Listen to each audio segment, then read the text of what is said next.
E eu queria, irmãos, que nós tivéssemos o coração aberto para esse texto, para a revelação desse texto, para o que Deus quer falar conosco a respeito desse texto. O contexto aqui é um contexto muito interessante, porque logo depois do Pentecostes, começaram a acontecer coisas extraordinárias na vida dos apóstolos, e os apóstolos pregavam e multidão se convertia. Os apóstolos pregavam e oravam, e as pessoas eram curadas, demônios saíam das pessoas, e prodígios e maravilhas aconteciam em todo lugar, e o nome de Jesus era exaltado. E a Bíblia diz que a cada dia o Senhor ia acrescentando o número daqueles que iam sendo salvos, e muitos procuravam os apóstolos com dificuldades, com necessidades, e acabavam crendo na palavra, crendo na pregação dos apóstolos, e se convertendo ao Senhor Jesus, a despeito de duas facções religiosas fortes, pesadas, que batiam contra, que eram os fariseus e os saduceus. Uns não criam na palavra, outros não criam na ressurreição, outros não criam em Jesus de forma nenhuma, não criam que Jesus era o Senhor, que era o Messias, não é?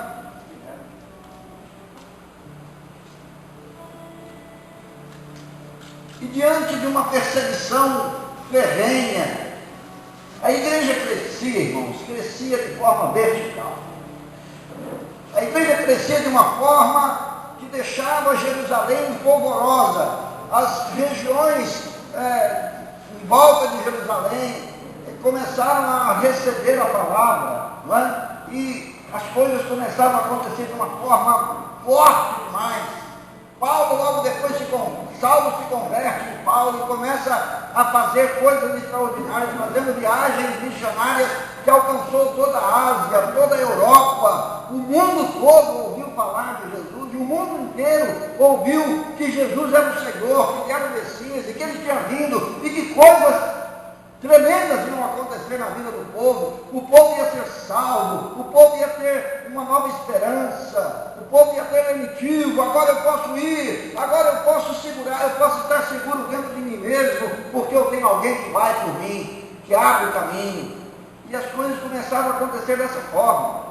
O Evangelho tomou um corpo assustador para a época, porque nunca tinham visto algo tão forte crescer de uma forma tão rápida, como aconteceu com o Evangelho. As pessoas eram curadas e davam testemunhos todos os dias. Elas iam para as praças e diziam: ó, Jesus me curou, Paulo orou, Pedro orou por mim e eu fui curado. Ah, Pedro foi lá e orou pela minha família e o demônio saiu da minha irmã. E as coisas começaram assim. Não tinha palavra escrita, então era de forma oral que as coisas aconteciam. E aí o Evangelho de forma oral cresceu assustadoramente. E isso começou a assustar o pessoal. Aí os fariseus e os saduceus, cujos sumos sacerdotes eram oriundos dessas seitas, não é? Eles tinham palavra, o governo era teocrático, então eles tinham poder sobre a política, sobre tudo, não é? E aí o que acontecia? Eles ficavam malucos com as coisas que estavam acontecendo, porque tudo que os apóstolos pregavam era exatamente o contrário daquilo que os saduceus e os fariseus pregavam. Batiam de frente. Eles pregavam que o Messias estava ali. Os saduceus não criam no Messias.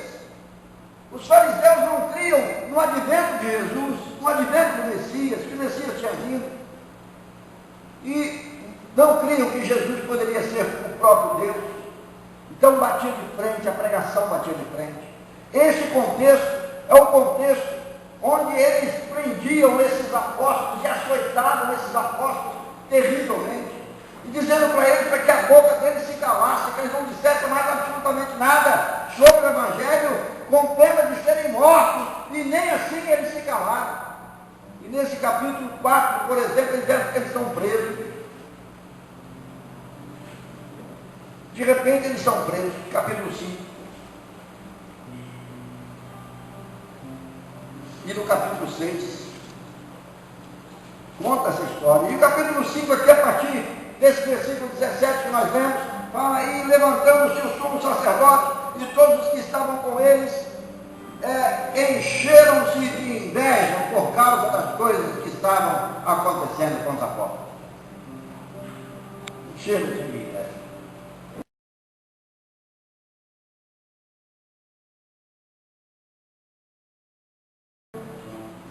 Presta atenção numa coisa, nós estamos caminhando para o fim. O caminhar para o fim significa o quê? Que a igreja precisa se fortalecer ao máximo para que ajunte o maior número de pessoas salvas, redimidas, transformadas para subirem conosco no arrebatamento. Mas eu e você precisamos saber de uma coisa, isso não vai ser fácil. Isso não vai ser fácil. Nós vamos ter que fazer isso com muita dificuldade. E você acha que a dificuldade é só essa, de uma preguiça, de não querer ir para a igreja, de dizer que não vai no ensaio? Não, você vai sofrer perseguição externa. Você vai começar a sofrer perseguição externa. Hoje é só você que decide sobre essas coisas. Eu não vou não porque eu estou meio com febre aqui, né? Estou meio cansadinho, não vou não. Eu não vou não porque estou chovendo. Não, deixa esse negócio desse ministério para lá, eu vou passar para outro ministério. Eu não vou não porque o pastor falou que não sei o que e me chateou. Né? Porque o pastor aqui não orou por mim. Então nós arranjamos um monte de desculpas hoje, né? Esparrafadas na verdade, que não tem nenhum fundamento para não fazer a obra de Deus. Nós somos relapsos muitas vezes com o que Deus nos manda fazer. E eu quero dizer para os irmãos que quando nós temos que fazer alguma coisa e não fazemos, nós somos indisciplinados. Porque disciplina é você fazer o que está determinado para você fazer. Quando você não faz, você é indisciplinado. E o indisciplinado sempre recebe sanções pesadas. Pesadas. Quando não é da igreja, é do próprio Deus. E aí a coisa fica ainda muito mais séria. Então hoje, nós temos muitas restrições em fazer a obra de Deus diligentemente. Em fazer a obra de Deus de uma forma que gere transformação e mudança na vida das pessoas. Para que eu seja exemplo, para que as pessoas possam olhar para mim e dizer, olha, eu vou ser crente porque a vida de fulano me inspirou. Eu sei que acontece isso com muitos de vocês, ou com quase todos, ou com todos vocês. Glória a Deus por isso. Mas a perseguição que vem, ela será infinitamente maior do que isso, irmãos. É uma perseguição externa, de te proibir literalmente de fazer alguma coisa. Vai te proibir de fazer alguma coisa pesada. E aí, essa lei está vindo para que nós tenhamos a maior dificuldade para pregar o Evangelho. E aí eu quero ver quem somos nós no reino de Deus. Aí eu quero ver qual é a sua posição no reino de Deus. Se você realmente confirma no seu coração o chamado de Deus na sua vida. Se você aceita que Deus te escolheu para fazer alguma coisa forte no reino de Deus. Porque o que nós vimos aqui é que os apóstolos estavam pregando, fazendo milagres, curas, prodígios e maravilhas, e eram perseguidos terrivelmente ao ponto de serem encerrados em prisão. Eles eram presos, mas eles não se calaram. Eles não se calaram. Eram presos, e aqui, depois de serem levados para a prisão, levanta um rapaz chamado Gamaliel, e que era um dos principais do Sinédrio, que tinha voz ativa junto ao sumo sacerdote, e levanta no meio do conselho e fala assim, ei, espera um pouquinho, espera aí. Olha, veio um tal de Teudas aí, pregou o evangelho aí, arrebanhou mais de 400 pessoas só num dia, e depois descobrindo que o cara era um pilantra. Acabou tudo, não aconteceu mais nada, esses deudas acabou morrendo, e o negócio não deu nada certo. Veio um outro aí, pregou o evangelho, e também da mesma forma o negócio cresceu muito, e depois caiu, acabou tudo, e ficou provado que o negócio não era de Deus.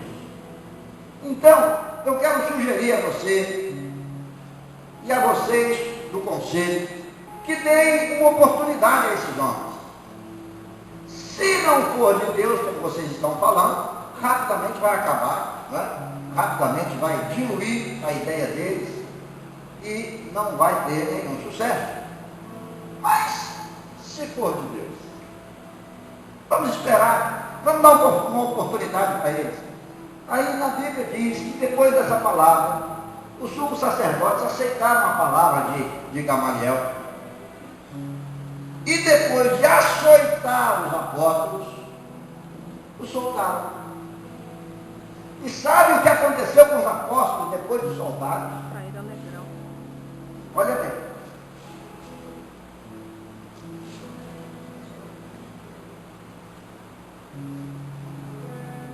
E os deixaram ir. Aí os apóstolos se retiraram da presença do conselho, regozijando, todos eles aplaudindo ao Senhor, dando saltos de alegria, dando gritos de libertação. Sabe por quê? Não foi porque eles foram soltos, foi porque eles tiveram o privilégio de serem julgados, torturados, presos por causa do Evangelho. Eles se sentiam indignos, mas quando eles foram presos, eles pensaram: olha que coisa maravilhosa, o que aconteceu conosco? Deus nos julgou dignos de sofrer pelo Evangelho. O próprio Deus, o próprio Jesus a quem nós servimos, nos torna dignos de sofrer por causa do Evangelho. Amados, isso não é utopia. Isso é verdade. Isso é real. Isso aconteceu na vida dos apóstolos. E sabe o que aconteceu na vida dos apóstolos representa para mim e para você? O que representa os próprios apóstolos pregando esse Evangelho, fazendo o que acontecesse e os sinais acontecendo através deles, maravilhas, prodígios, maravilhas de sinais, de curas, de muitas outras coisas. Sabe o que isso significava na vida dos apóstolos? Significava que o Evangelho que Jesus começou estava dando seguimento. Que o Evangelho de Jesus não parou com a perseguição. Que o Evangelho de Jesus continuou sendo o Evangelho profícuo, poderoso, transformador. Que o Evangelho de Jesus não parou.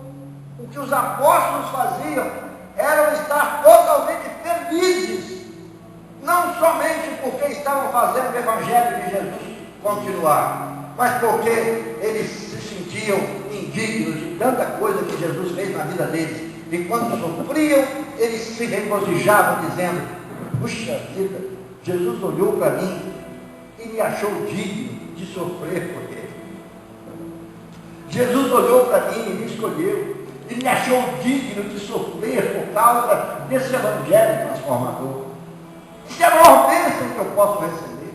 E eu tenho certeza que eles se abraçavam, eles choravam, eles gritavam, eles cantavam louvores, porque eram dignos de sofrer pelo Evangelho. Que coisa maravilhosa. Como é que isso bate de frente, muitas vezes, com a vida que nós levamos no Evangelho hoje? Um Evangelho fácil, né? Um Evangelho light. Um Evangelho que não exige tanto de mim. Um Evangelho que somente me faz tomar um banhozinho, pegar minha Bíblia e vir para a igreja. Amados, nós estamos aqui no limiar de um congresso, né? Com o pastor Laudo Jair e com o pastor Anderson lá de Brasília. E eu tenho certeza absoluta de que o que Deus já colocou no coração deles é falar para nós do privilégio que nós temos de falar do Evangelho, de ver coisas extraordinárias acontecerem na vida de pessoas, na vida de famílias. Eu queria dizer para você aqui essa noite que eu posso trabalhar 36 horas por dia pelo Evangelho, que eu vou chegar depois da 36ª hora, que não existe, né? Mas 36ª hora, e vou me alegrar, porque Deus me achou digno de trabalhar 36 horas por dia para Ele. Quando acaba o dia, eu falo, Senhor, se o que eu fiz, Senhor, será que valeu a pena? O meu dia hoje gerou algum testemunho forte na vida de alguém? A oportunidade que eu tive de falar do Evangelho foi uma oportunidade que gerou vida na vida de alguém?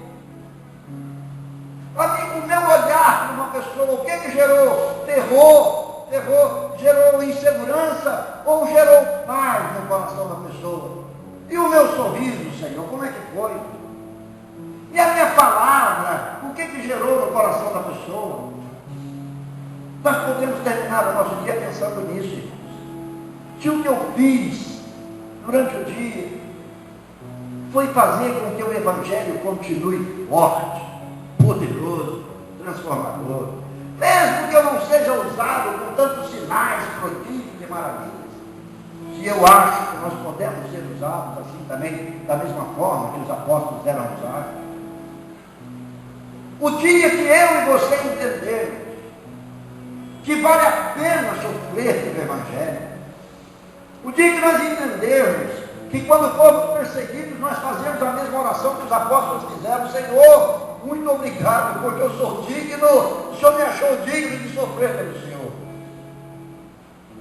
Quando nós chegarmos a esse ponto, nós estaremos em plena perseguição.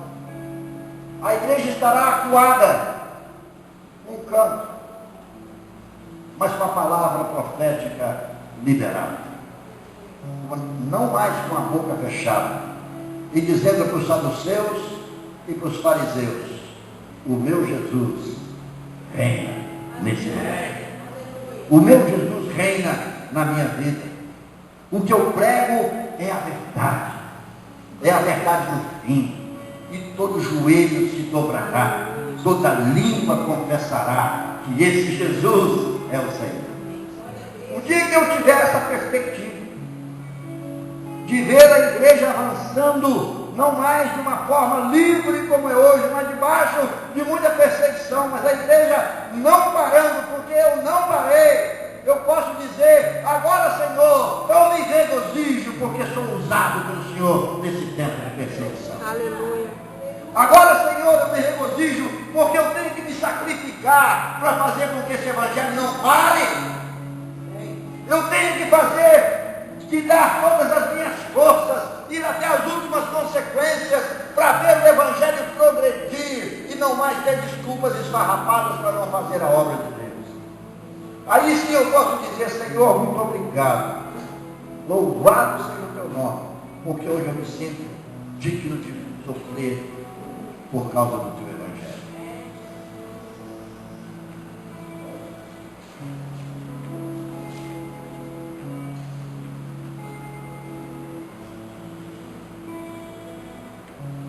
Digno de sofrer afronta por causa do nome de Jesus.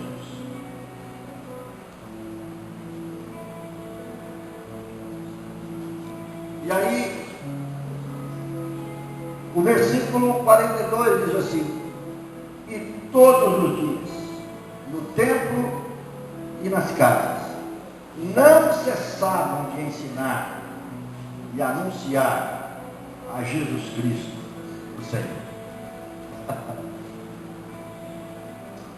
Quantas desculpas nós vamos dar na perseguição? E às vezes a perseguição, eu estou abrindo um parênteses aqui para a gente dar uma alinhavada melhor na nossa mente a respeito dessa atitude que nós precisamos tomar. Às vezes a perseguição é silenciosa, irmão Paulo. Sabe como? Satanás, ele é muito astuto.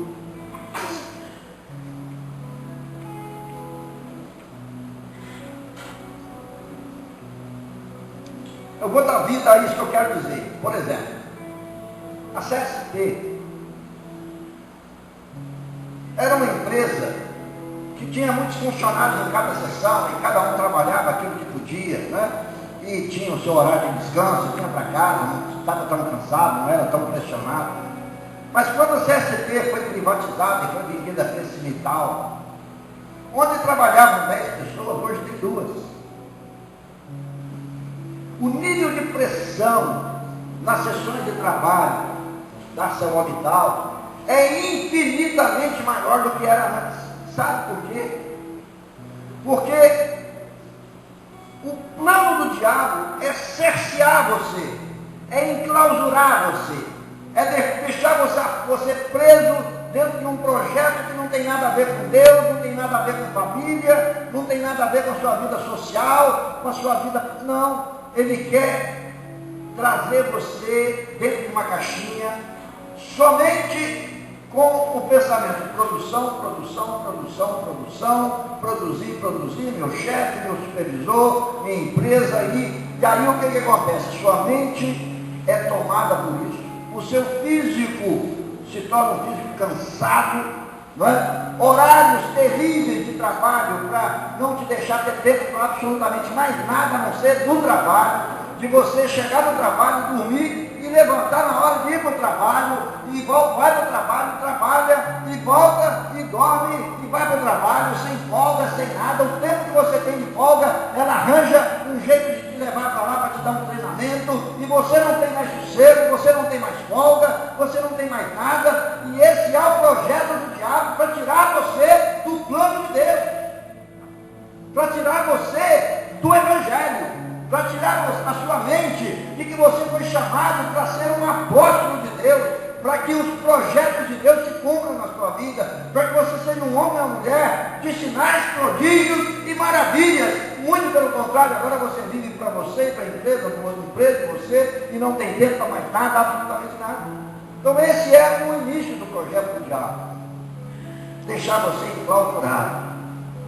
Aí você está desempregado. Poxa, eu estou desempregado, eu preciso de emprego, meu aluguel vai vencer.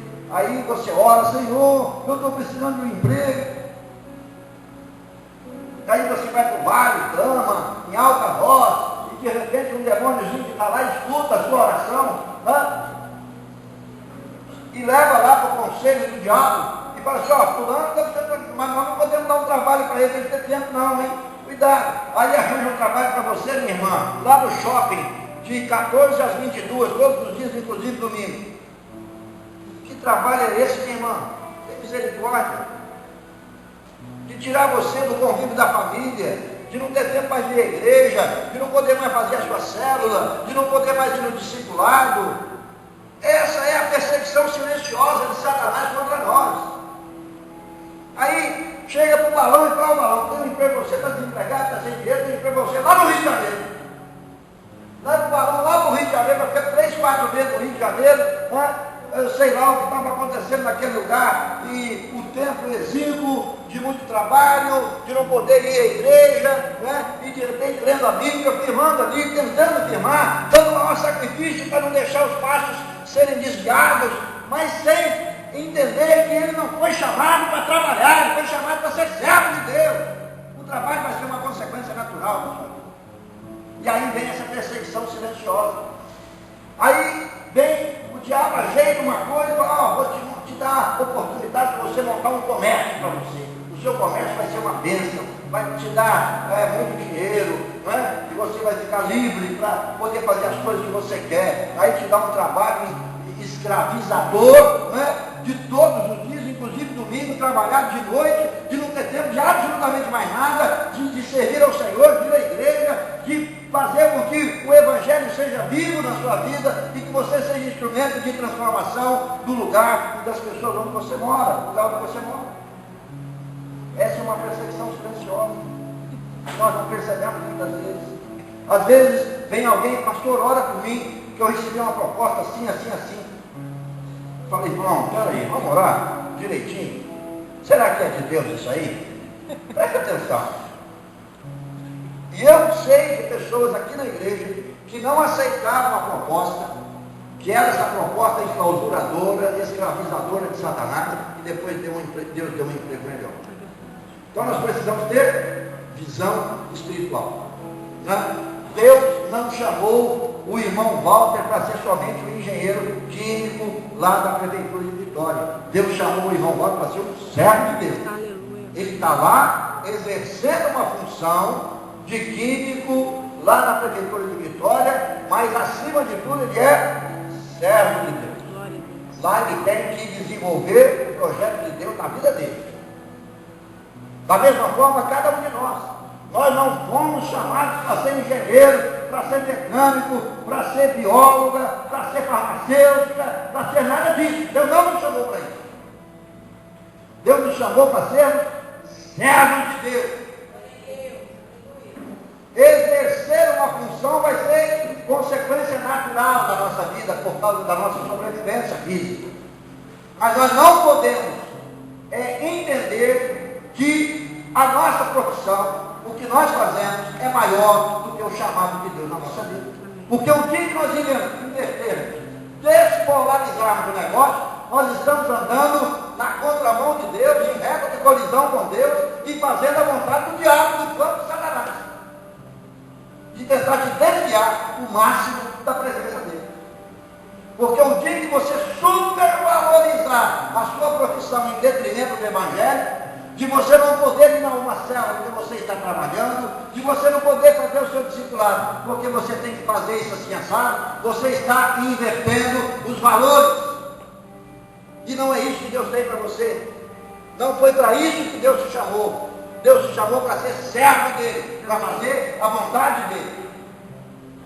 Claro que o dia que você entender isso, Deus vai te honrar cada vez mais no seu trabalho. E vai te dar a posição ainda muito melhor, muito maior, com muito mais tempo, com um salário ainda maior, para você ter tempo e dinheiro para fazer com que a obra de Deus caminhe.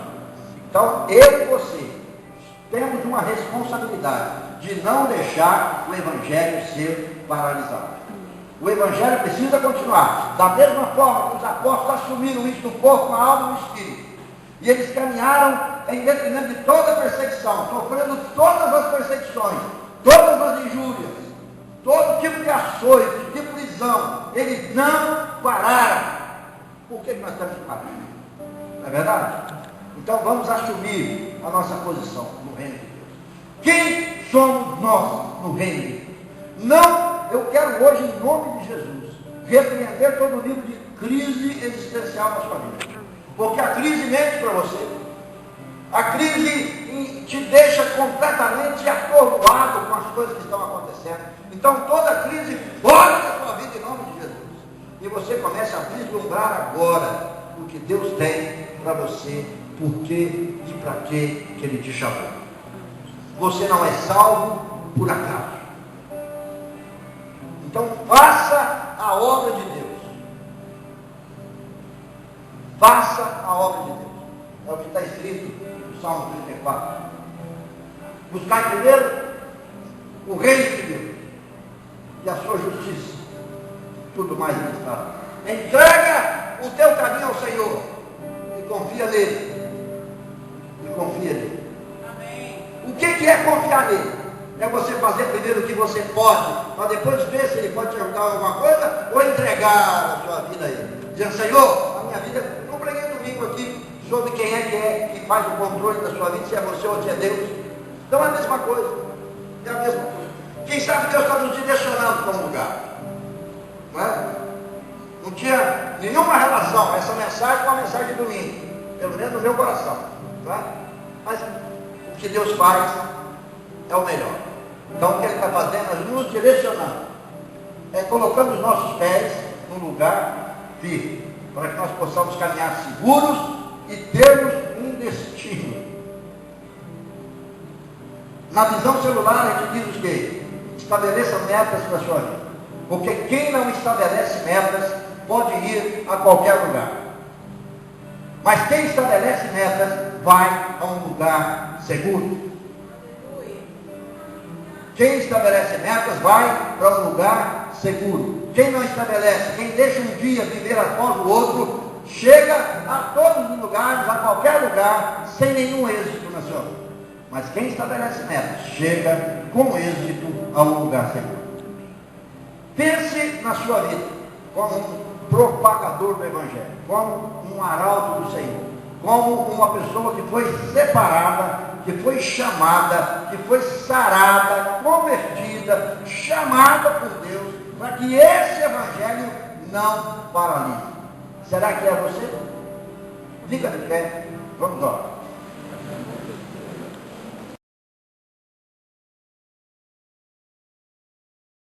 Uma curiosidade, olha aqui. Antes desse versículo, existem lá não sei quantos versículos.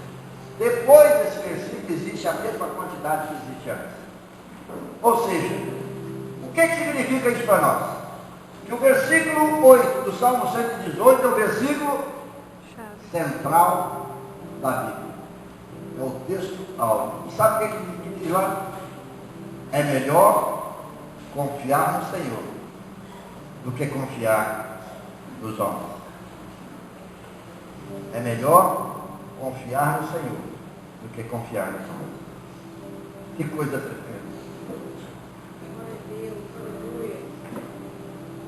Onde é que está a sua confiança?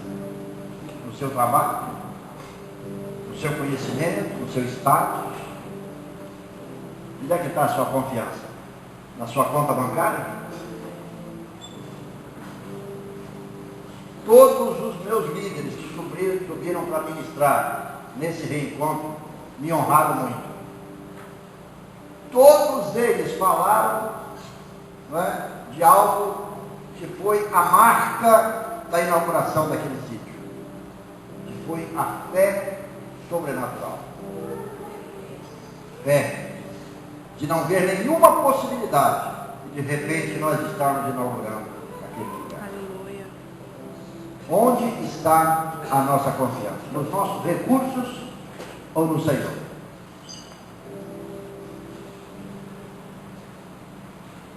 Eu quero desafiar você essa noite a pensar nisso.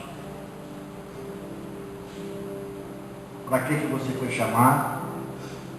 Qual é o contexto do seu chamado? E onde está a sua confiança?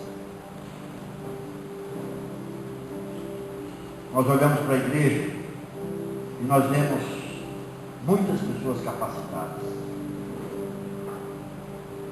Nós podemos ver muitos ministérios fortes na igreja. Mas sabe, uma coisa que Deus quer fazer, irmãos, é contar com as pessoas que são disponíveis. Você pode até não ter muita capacidade, mas se você for disponível, Deus vai te capacitar. Você está disposto a ser disponível, a não dizer não? Você recebeu um comando de Deus para a sua vida e você aceitá-lo? Você quer ver a sua célula crescer, o seu discipulado ser forte, a sua descendência ser forte? Coloque-se no plano de Deus, disponível para o Senhor. Diga para o Senhor: Senhor, eu sou disponível, eu estou disponível. Em qualquer momento, em qualquer circunstância, eu estou disponível, Senhor, conta comigo. Quantas vezes nós já cantamos isso? Conta comigo, Senhor. Já falamos juntos: conta comigo, Senhor. Que na primeira oportunidade que você tem de provar isso, você é reprovado. Hoje, o Senhor está derramando sobre nós uma unção, para sabermos quem somos, onde estamos e para que nós fomos chamados. Hoje, o Senhor está derramando uma unção sobre nós, de abrir o nosso coração e dizermos: Senhor, eu estou disponível, Senhor. Conta comigo. Conta comigo. Pai, em nome de Jesus, que essa palavra seja ainda muito mais contundente no nosso coração.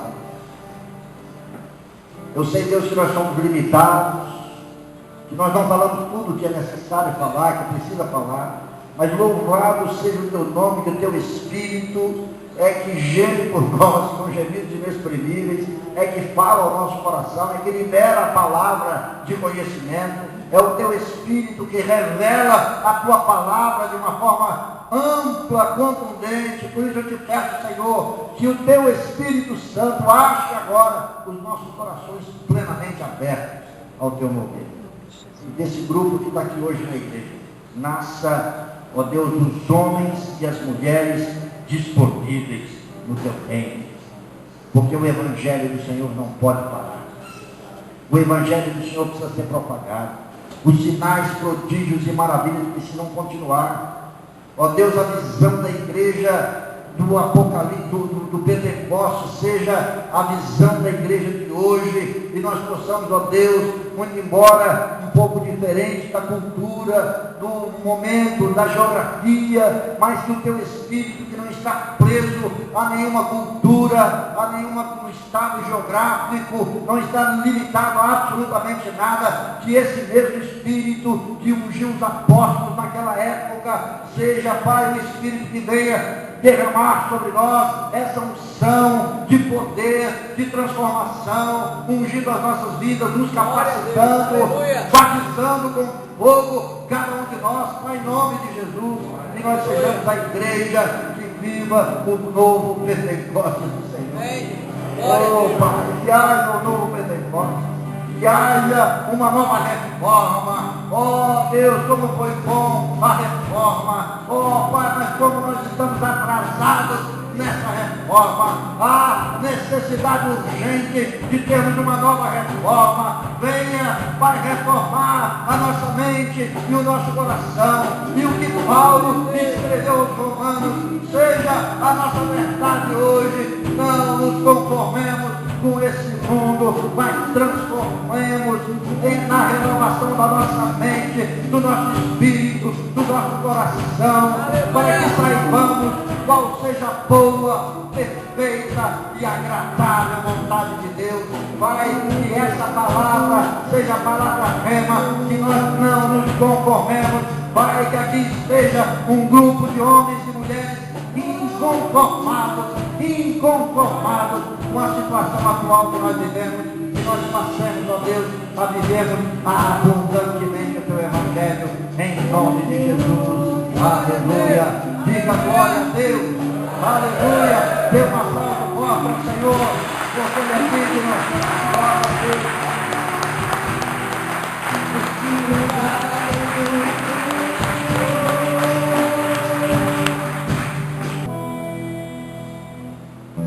Irmãos, o milagre ele vai acontecer quando você crê que você conhece o seu Deus. Como é que você pode ter uma prova que Deus existe? Você pode ter uma prova ao respirar, ao acordar. Eu não vejo, mas eu sinto Ele me tocar. Eu sinto o Senhor neste lugar. Eu posso sentir as mãos do Senhor sobre a minha vida, sobre essa igreja. Eu creio que Tu és a cura, ó Pai. Eu creio que Tu és a vida. Se você crê nisso, louve ao Senhor. Adore o nome do Senhor Jesus Cristo. Comece a glorificar o Senhor. Comece a adorar o Senhor Jesus. Comece a glorificar. Tu me escutas, ó Pai. Glória a Deus, aleluia! Glória a Deus, aleluia! Glória a Jesus, aleluia!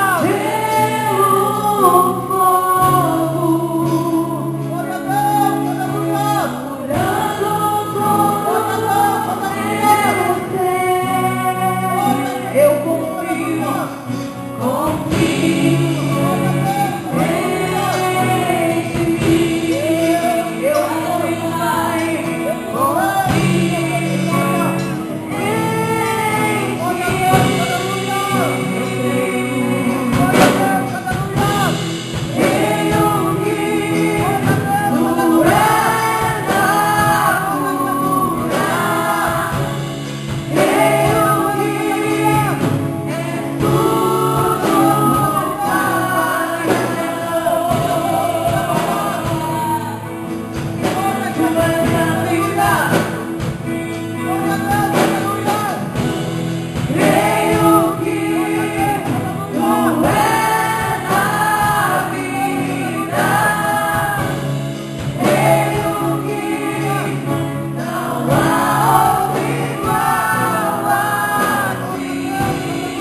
criação.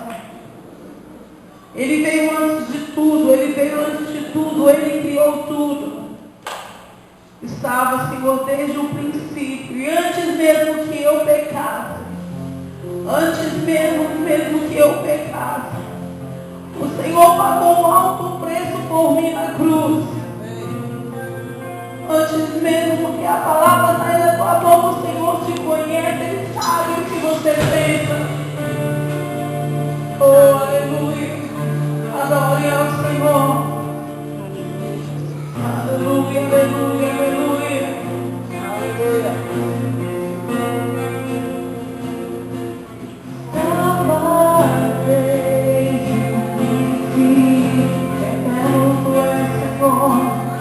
Eterno tu és, Senhor,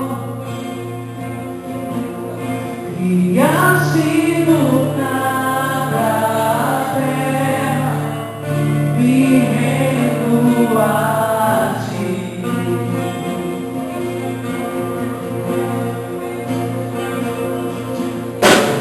Antes que eu pegasse, pagaste o preço na cruz. Meu Deus, pesar em teus dons, me rendo a ti.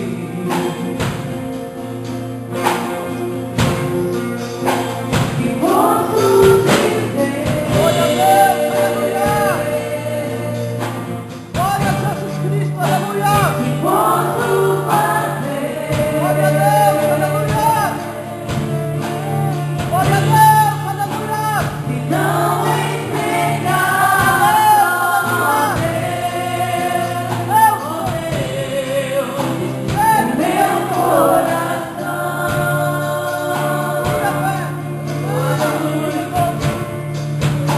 Glória a Deus, aleluia.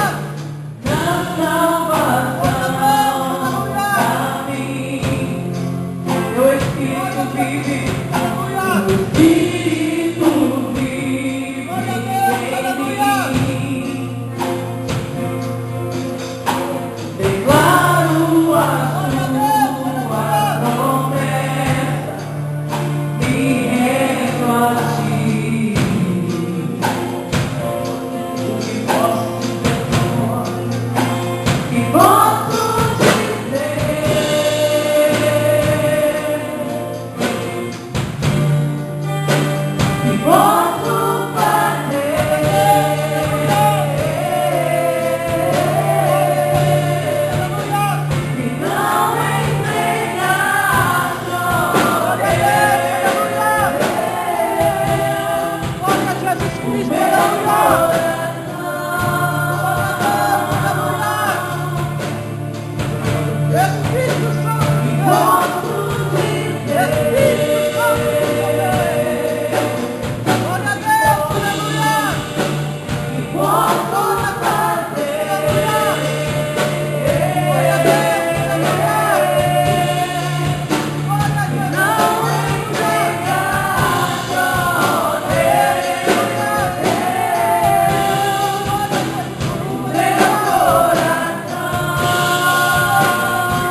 desse canto, você vai sair do seu lugar em adoração e vem trazer aqui o seu dízimo e a sua oferta ao Senhor em nome de Jesus. Saia do seu lugar, traga o seu dízimo.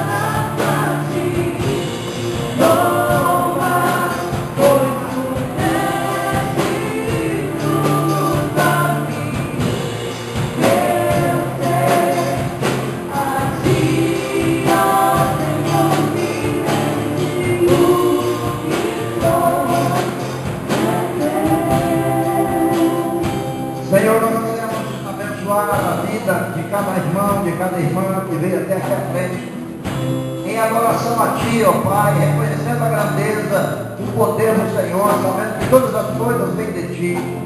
Vieram aqui em gratidão e reconhecimento que nós temos o dízimo, a oferta.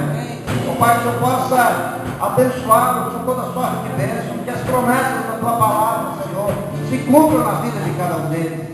Nós queremos abençoar, Pai, e consagrar essas ofertas, esses dízimos, em nome de Jesus. Amém. Glória. Pode ser.